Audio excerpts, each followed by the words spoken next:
Pues bienvenidos una vez más a esta serie de KPIs, una perspectiva financiera sobre, y en esta ocasión vamos a empezar la responsabilidad social. Esta es la penúltima sesión y la siguiente, que es la continuación de esta perspectiva, serán las últimas dos sesiones de esta serie. Posteriormente vamos a hacer una microserie financiera. Vamos a estar revisando los indicadores financieros directamente. Entonces, de cierta manera o en cierta manera va a estar ligado este análisis que hemos hecho con lo que vamos a continuar o con lo que les voy a presentar. La única diferencia es que como finanzas es mi fuerte, voy a tratar de explicar más a profundidad, de dar ejemplos más claros y desarrollar un poquito más a detalle, porque el hecho de hacer una interpretación financiera requiere eh, un análisis racional, vaya, ¿no? Que se entienda, que se comprenda qué es lo que se quiere hacer y qué es lo que se espera lograr al respecto. Sin más preámbulo, entonces, empezamos esta serie de perspectiva financiera sobre responsabilidad social. Y el primer elemento que vamos a estar revisando el día de hoy es la huella de carbono. Esto tiene que ver con la compañía y el impacto que genera en el medio ambiente, ¿no? Entonces, la pregunta clave que queremos contestar es: ¿en qué medida cuidamos que nuestras operaciones no perjudiquen el medio ambiente o al medio ambiente?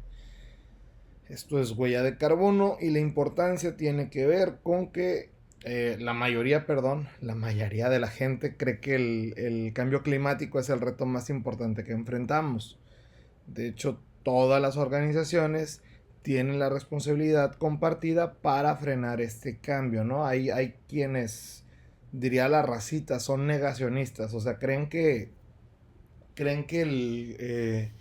el cambio climático no tiene nada que ver con la forma en que las organizaciones producen bienes o servicios y con los hábitos de consumo de nosotros los clientes o los consumidores finales. Y si tienen que ver, por ejemplo, tomando de ejemplo la ciudad de la que soy originario. Si mal no recuerdo, Culiacán hace 20 años, la temperatura máxima que tenía estaba más o menos entre los 33 y 36 grados. Y ya con eso la gente aquí sentía calor. Hoy en día las temperaturas en Culiacán o en Sinaloa, eh, hablando del impacto del crecimiento, del comportamiento, de los hábitos, de todo, la temperatura alcanza los 40, supera los 45. De hecho, creo que la más alta registrada históricamente es una sensación térmica de 60 grados centígrados. Una temperatura, si mal no recuerdo, estuvo como en los 50, y la sensación térmica de esa temperatura estuvo en los 60 grados centígrados. Entonces, en 20 años, registrar temperaturas por encima de 33, por encima de los 40, claro que hay un impacto negativo en la manera en que consumimos energéticos, productos, los servicios. Y claro que hay un impacto negativo en la manera en que las empresas los producen, los generan. Entonces, es importante y que la empresa, que la compañía busque las estrategias para reducir ese impacto, ¿no? Para poder frenar este cambio, no solamente con ellos. De ser posible, generar estrategias. Aquí se aplica el bien común, es el bien que se tiene que generar. Entonces, una compañía que aplica una estrategia, por supuesto que está más que bienvenida a compartir esa información de sus estrategias para reducir y para frenar el impacto, ¿no? Para frenar el cambio con las demás compañías, con las demás empresas. También, pues obviamente se debe prestar atención a las regulaciones de gobierno, ya que estas impactan directamente al estado financiero. Y les voy a poner de ejemplo también. eh, Hablando en términos de operación, en Riviera Maya, la empresa donde yo trabajaba tenía que respetar ciertos lineamientos de construcción. Bueno, tiene que respetar ciertos lineamientos de construcción en cuanto a la parte de la selva, ¿no? Los manglares, la selva y todo eso. Entonces no pueden tumbar mucho árbol. Y los caminos para los carritos, para los trenecitos, para los hoteles, eran de un carril. La mayoría era de un carril. Entonces ese carril era compartido ida y venida. Tenían ahí una opción para que los carros se metieran a un costado en el caso de que vinieran dos de frente para no provocar accidentes y para no frenar el tráfico lógicamente, ¿no? Para no provocar inconvenientes con los huéspedes. Y ahora bien, esas medidas, regulaciones no son las mismas que aplican en la Riviera de Nayarit. En Nayarit no existe ese tipo de regulaciones, o por lo menos no son tan estrictos en el sentido eh, de las leyes que existen en el estado. Entonces, a pesar de que no son estrictos, obviamente la empresa busca generar áreas verdes, lógicamente, ¿no? Sembrar. Si se destruye una parte para construir, esto se repone inmediatamente en otro segmento, en otra sección. Entonces, es importante que las empresas, sobre todo los hoteles, por ejemplo, si destruyen una parte, pues lógicamente tienen que reponerlo en otra área, ¿no? Es dar y dar, en este caso con el medio ambiente y con las operaciones del hotel. Y por ejemplo también con la CFE, el desarrollo de Vallarta, donde yo trabajaba, era el más grande de la empresa. Entonces, en términos de energía eléctrica, requería más. El detalle estaba, si mal no recuerdo, en la revisión de la media tensión. La CFE lanzó un comunicado, unas nuevas regulaciones para empresas de cierto tamaño, y este iba a afectar a la empresa de donde yo laboraba.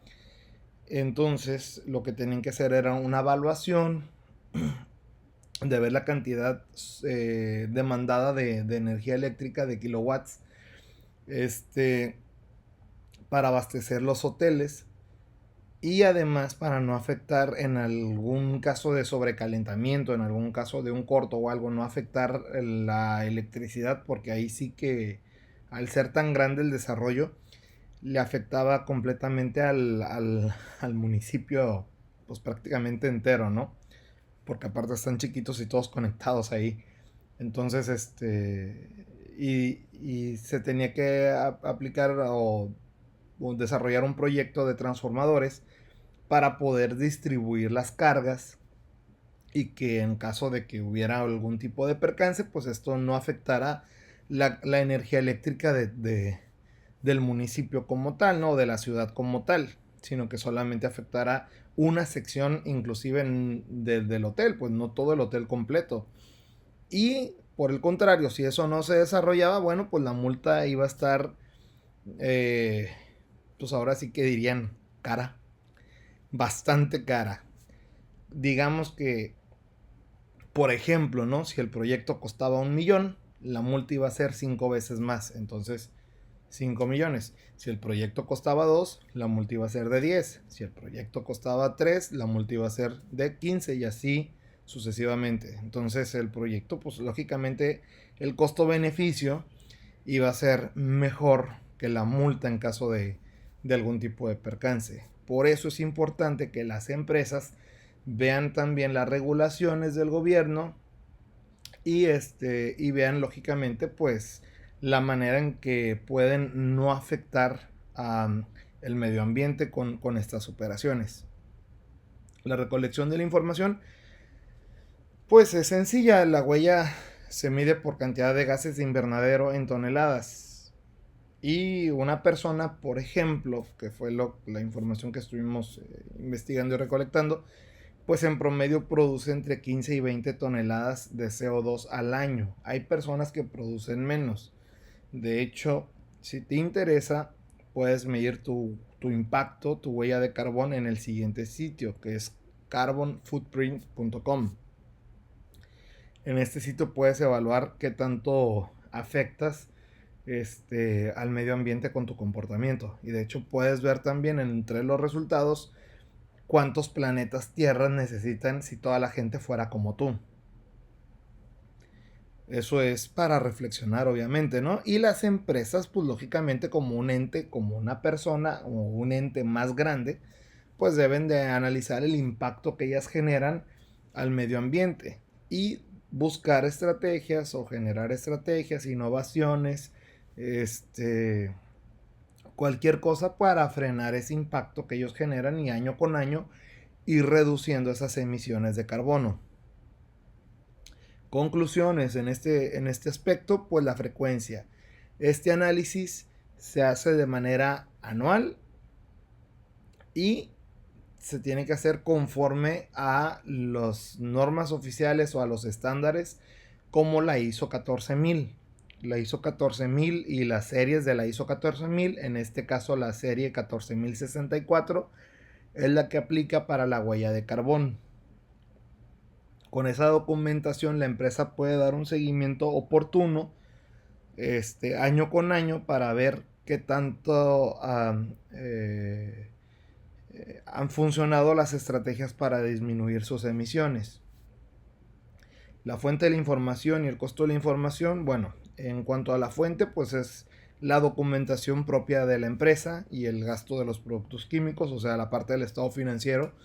Y el costo de la información, o más bien dicho, el costo del análisis es elevado porque necesitas a un experto que pueda ayudar a medir la parte de dióxido de carbono generado por parte de la compañía por, con base en el análisis de las operaciones y de los residuos y de todo eso que la compañía genere, ¿no? Y del comportamiento del tipo de compañía. Y finalmente, pues el benchmarking y las advertencias. No hay como tal un parámetro de decir este es el estándar adecuado. De hecho, pues el estándar adecuado es lo más cercano a cero, pero eso es imposible, ya que el hecho de respirar produce dióxido de carbono. Entonces, pues lo más bajo que se pueda mantener o las estrategias que permitan reducir o frenar la producción de dióxido de carbono, pues son las más adecuadas, ¿no?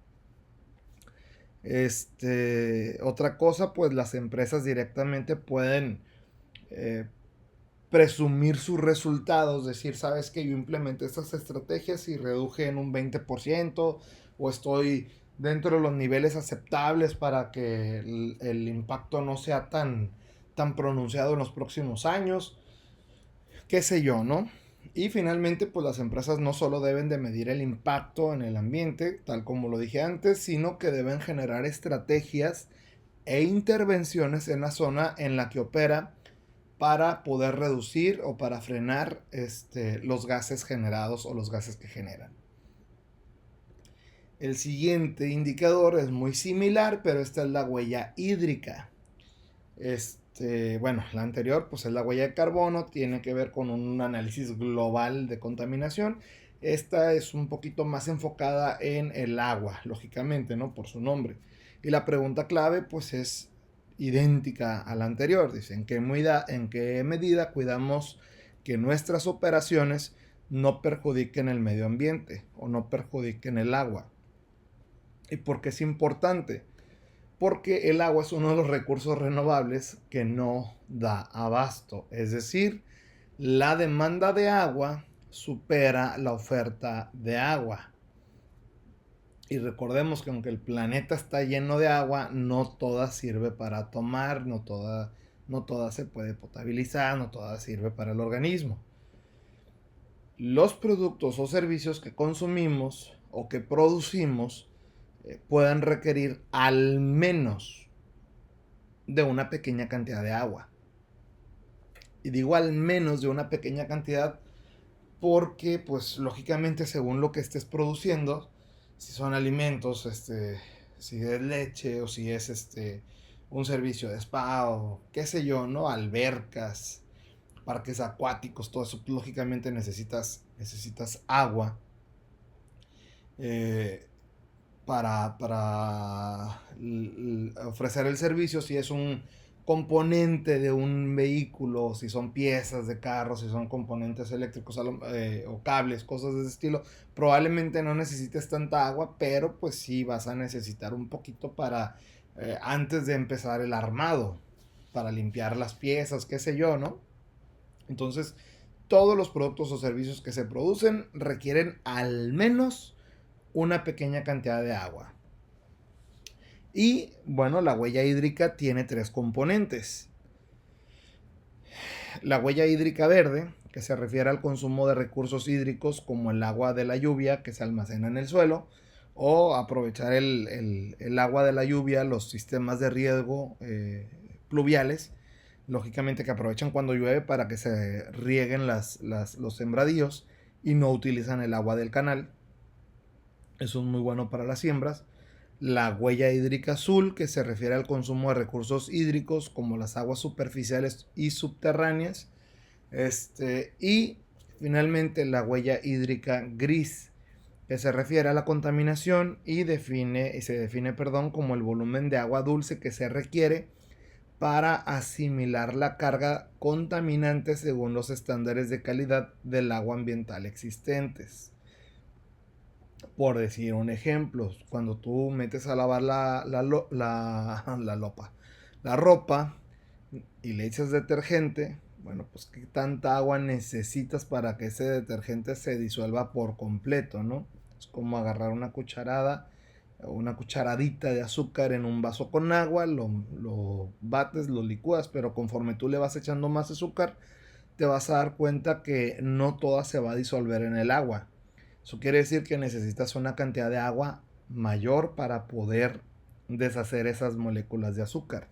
Lo mismo pasa cuando contaminamos el agua, ya sea tirando detergente o tirando algún otro desperdicio. La recolección de la información pues es muy similar a la huella de carbón. Esta se mide en este caso considerando el agua usada a través de la cadena de suministro en la planta o en operaciones diarias.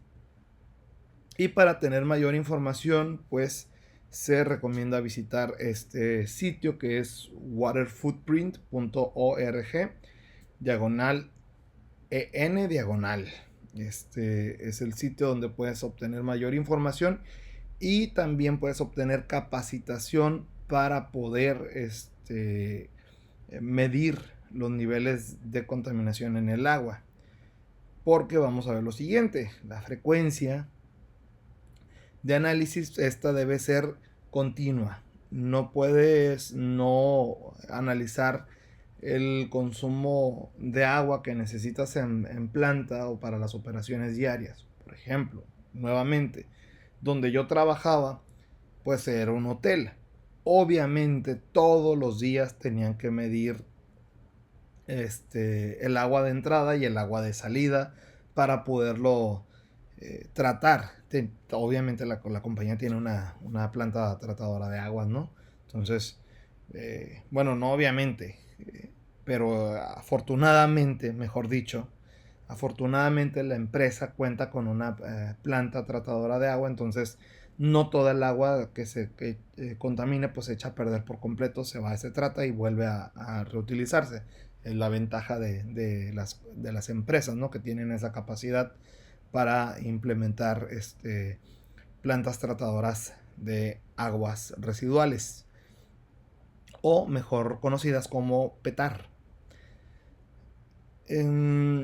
Continuando, pues el costo de la información, muy similar a la huella de carbón, es elevado. El costo de analizar esta información es elevado. Sin embargo, en el sitio que les compartí en la diapositiva anterior, vienen cursos, se ofrecen capacitaciones para poder hacer el análisis propio, ¿no? Para hacer análisis in-house. Y finalmente, las advertencias o el benchmark, pues muchas organizaciones pueden tener un contraste del siguiente tipo. Hacen su análisis de la huella hídrica, y resulta que es bajo. Sin embargo, la huella hídrica de la cadena de suministro es alto. Entonces, ese contraste es el siguiente, pues las estrategias para disminuir el impacto tienen que dirigirse a su cadena de suministro y no tanto a sus operaciones. A la cadena de suministro para analizar si encuentran un proveedor que esté más cercano, entonces un proveedor que cumpla con mejores especificaciones, que también esté preocupado por el uso del agua, por la conservación del agua, y entonces disminuyan el uso, ¿no? Los contaminantes y todo eso, para que la cadena de suministro tenga una huella también baja considerablemente. Y continuamos entonces con el consumo de energéticos. Este se puede medir de dos formas, o al menos en mi experiencia yo lo medía de dos formas, ¿no? Consumo como parte del gasto, o sea, dinero directamente, y consumo como unidad de medida. En el caso de energía eléctrica, pues eran kilowatts. En el caso de agua eran metros cúbicos y en el caso de gas, pues eran también toneladas.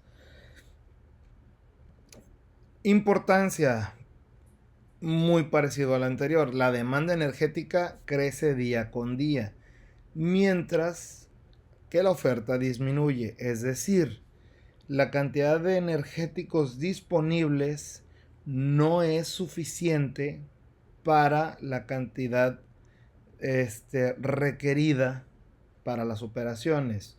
De hecho, como dato curioso,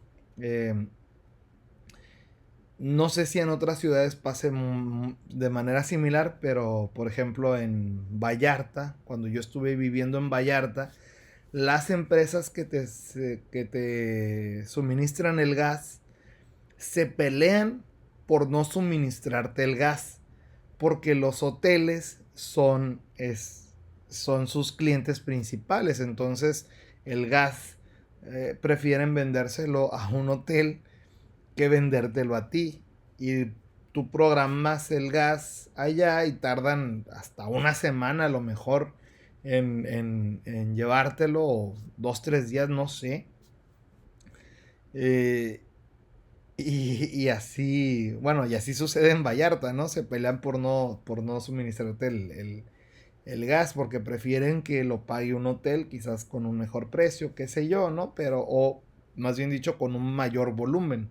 No vas a comparar los 500 pesos obligatorios que te hacen ponerle los del gas a lo que te va a comprar el hotel para poder dar abastecimiento a las cocinas y a las habitaciones, para que puedan utilizar los recursos o para que puedan vender alimentos. Entonces, bueno, eso sucede al menos en la ciudad de Vallarta. No sé si en otras ciudades pase lo mismo o tengan ese tipo de problemas, ¿no? Y pues vamos a esto. Servicios limitados e incremento de precios. Y esto no es más que la ley de la oferta y la demanda. Entre mayor oferta haya de un producto, pues quiere decir que la demanda es un poquito más baja y lógicamente el precio, pues el precio ofrecido es bajo para poder abastecer esa poca demanda e incrementarla, ¿no? Por otro lado, entre mayor es la demanda y menor es la oferta, el precio incrementa. Entonces, a la empresa pues le conviene no ofertar tanto y que la gente demande el servicio, el producto, para poder ajustar un precio mayor y vender un volumen bajo, pero a un mayor precio. Y esto también se fija en los productos, ¿no? Y en los servicios. Dependiendo de la categoría que esté clasificado, vas a ofrecer un precio de un producto, ¿no? Aplica en como lo quieras ver. Esta es una regla universal, tan universal como la regla de tres. Y pues para las empresas sería lógico en términos financieros generar proyectos o invertir en tecnologías que permitan el ahorro de energía. Y nuevamente pongo de ejemplo la empresa donde yo trabajaba. Esta empresa, sus operaciones, dependiendo la zona, y hay una zona en particular que me gusta mucho, visiten Puerto Peñasco. Si quieren unas vacaciones, ahí le voy a hacer un comercial, se lo estoy regalando. Pero si quieren unas vacaciones a gusto y desconectarse de todo por completo, vayan a Puerto Peñasco. Y si les gusta el frío, pues vayan a partir de ahorita hasta febrero más o menos, que es cuando el frío está, pero en su mero apogeo allá en el rancho de Puerto Peñasco, ¿no? Unos 0 grados centígrados o 5 grados centígrados. A ese frío me refiero. Con playita. Y pues lógicamente abordando el tema de la temperatura, el gas, se incrementaba el uso del gas porque querían tener los calentadores, la calefacción, prendían fogatas de gas para que el huésped estuviera cómodo y entonces el energético del gas se disparaba. Sin embargo, uno de los proyectos que se implementaron o que se está por implementar pues es un generador de calor. Entonces con esos generadores ya no vas a consumir tanto gas. Probablemente vas a impactar ahora la energía eléctrica, pero no al grado de que se te salga ahora sí que del presupuesto, eh, porque de alguna manera no es tan elevado el gasto o el consumo eléctrico de esos tipos de calentadores a comparación del gasto que se hace por gas, ¿no? Hablando obviamente de la oferta y la demanda también. ¿Cómo se recolecta la información? Pues el consumo energético se mide directamente de los estados financieros. Puede registrarse, como lo dije en un inicio, tanto en gasto en pesos o dineros o gasto en consumo, es decir, la medida de unidad. Y nuevamente, energía eléctrica kilowatts, agua metros cúbicos y gas toneladas. Entonces, teniendo esto en cuenta, pues las conclusiones son las siguientes. El análisis debe hacerse mes a mes, por experiencia propia, porque yo elaboré una tabla de indicadores para hacer el análisis del gasto y del consumo para la empresa en la que yo trabajaba. Yo mes a mes registraba el gasto y el consumo de los energéticos para ver cómo los estaban cuidando, cómo estaban gastando y para analizar tendencias, obviamente, ¿no? Recordemos que en el caso de la hotelería, pues siguen eh, comportamientos muy específicos semana a semana, si lo queremos ver a ese grado de precisión. La fuente de la información son los propios estados financieros y el costo de la información, pues ya que es información propia, el departamento de contabilidad debe tener la capacidad para poder registrar este análisis, para poder hacer las comparativas y para poder ver y medirse respecto al año anterior. Y pues finalmente el benchmarking y las advertencias de este análisis es el siguiente. No hay métricas tampoco para este tipo de análisis en cuanto a una industria o a una empresa del mismo giro o la misma compañía. Y esto debido a factores externos. Y yo mencionaba ahorita la empresa en Puerto Peñasco, el desarrollo de Puerto Peñasco. En estas fechas, lógicamente uno busca calentarse, busca una calefacción, busca un calentador.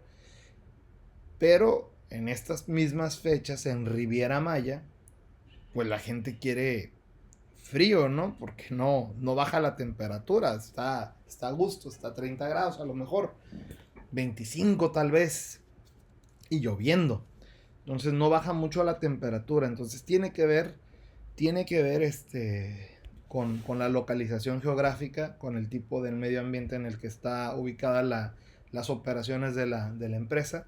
Tiene que ver con el tamaño. No es lo mismo hablar de un Riviera Maya, de un Nuevo Vallarta o de un Puerto Peñasco, ya que son diferentes tamaños. El desarrollo de Puerto Peñasco es más chico, este, en tamaño de habitaciones. El de Riviera Maya es el segundo más grande en tamaño de habitaciones y el de Nuevo Vallarta es el más grande desarrollo de los tres mencionados, ¿no? Entonces tiene que ver mucho con la parte geográfica, tiene que ver mucho con el tamaño del proyecto o de la empresa y con el tipo de consumidor que va. Recuerdo que a manera de broma, la primera vez que yo fui a auditar Puerto Peñasco en esas fechas, fue en febrero, que hacía frío todavía, y una de mis recomendaciones fue: consigan clientes que estén acostumbrados al frío, tráiganse a los rusos, tráiganse gente que le guste el frío y que le guste el mar, ¿no? A manera de broma se los dije, obviamente, ¿no? Pero pues estamos hablando de que el consumo del gas había salido muy elevado, muy por encima del presupuesto. Sin embargo, los otros energéticos habían disminuido. Y esto tiene que ver con el siguiente indicador. Estos dos van ligados. El consumo de energéticos va ligado con los niveles de ahorro derivados de la conservación y de mejoras. Y la pregunta que queremos contestar es: ¿en qué medida nuestra organización reduce el impacto ambiental en sus operaciones? Y esto tal, muy parecido al otro, ¿no? De entrada es el impacto financiero directo, ya que se habla de corte en gastos. Es un proyecto que tú analizas que va a costar 1 millón, pero te va a permitir ahorrar $500,000 por año, porque ya no vas a estar gastando en gas 500,000 pesos al año, ¿no? Ya lo vas a reducir prácticamente a cero, vaya. Durante los próximos 10 años, pues estás hablando de un proyecto que te está ahorrando 9 millones. O sea, porque el proyecto cuesta 1 millón, perdón, vas a terminar ahorrando 5 millones, 4 millones. Porque el proyecto cuesta 1 millón, pero a lo largo de 10 años vas a estar ahorrando 500,000 pesos. O sea, $500,000, 1 millón cada 2 años. En 10 años son 5 millones, menos el costo del proyecto, pues son 4 millones. Corregido completamente el análisis, ¿no? Entonces ese tipo de análisis, ese tipo de proyectos son los que le convienen a la empresa meter. Lo mismo, ¿no? Y pues, conclusiones directamente. El registro, tal como lo dije en la anterior, es una frecuencia mensual. Tiene que ser mensual o análisis del proyecto de inversión que se va a implementar. Cuánto va a mejorar la nueva tecnología, cuánto va a mejorar el nuevo proyecto o cómo podemos reducir con este nuevo proyecto, ¿no? Tienes que analizar el costo-beneficio en este caso. La fuente de información son los estados financieros o el presupuesto, el presupuesto del proyecto. Y la información, pues el costo de información es bajo porque es información propia. El propio, ya sea ingeniero de mantenimiento, en el caso de la empresa donde yo trabajaba, o el controller de la empresa, de la compañía, junto con otras áreas, son los que deben de hacer y de elaborar este proyecto, ¿no? Y de administrar qué proyectos de inversión van a meter el siguiente año y sobre todo, pues qué proyectos les van a beneficiar, no solamente en temas fiscales, sino en temas de ahorro de energéticos. Finalmente, pues deben de considerar que las medidas de rendimiento pueden variar entre proyectos, pueden variar entre lugares. No existe una métrica estándar para una industria en general que diga la media para esta es la media para de comportamiento, y menos por ejemplo en el sector hotelero porque hay factores externos como ahora el COVID, donde durante un tiempo muchos de los hoteles tuvieron que cerrar, se quedaron sin personal. Entonces todos esos factores externos no los controla la organización y afectan obviamente el consumo de energéticos y afectan lógicamente las reservaciones y lo que tú quieras, ¿no? Que un lugar se ponga de moda regularmente cuando los extranjeros vienen acá a México, la gran mayoría yo creo que busca ir a Riviera Maya, porque para el extranjero México es Cancún. Y por otro lado, pues para los mismos mexicanos, los pueblos mágicos están de moda. Entonces se van distribuyendo de diferentes maneras, se van colocando los, este, los turistas, las personas turistas se van colocando de diferente manera, entonces afectan todos esos elementos a tener una métrica estándar, ¿no? Puede que el día de hoy, con estas condiciones, pues la ocupación esté a un 50% y puede que el otro año, en estas mismas fechas, con las mismas condiciones inclusive, esté a un 75%. Entonces puede variar por muchos otros factores ajenos a la propia operación del negocio, en el caso de la hotelería, ¿no? Y pues el mejor tip que se puede hacer o que se puede dar es analizar el presupuesto del año anterior, compararlo con el año en curso y compararlo con los pronósticos para determinar qué eficientes fueron las estrategias que se implementaron. Y por eso la importancia de que este análisis debe de llevarse mes a mes, tener esa continuidad de mes a mes, eh, por, por, por negocio o por subsidiaria o como lo quieras ver, este, por línea de producto, por línea de negocio, por como lo quieras ver, para poder ser más específicos con las estrategias y poder disminuir el consumo de energéticos y poder generar altos niveles de ahorro en el consumo de energéticos. Y bueno, eso es todo por hoy. La siguiente sesión la vamos a dar el otro sábado, en la última sesión de KPI, una perspectiva financiera sobre, y continuando con el caso, pues va a ser sobre responsabilidad social. Muchísimas gracias y yo me despido hasta la próxima.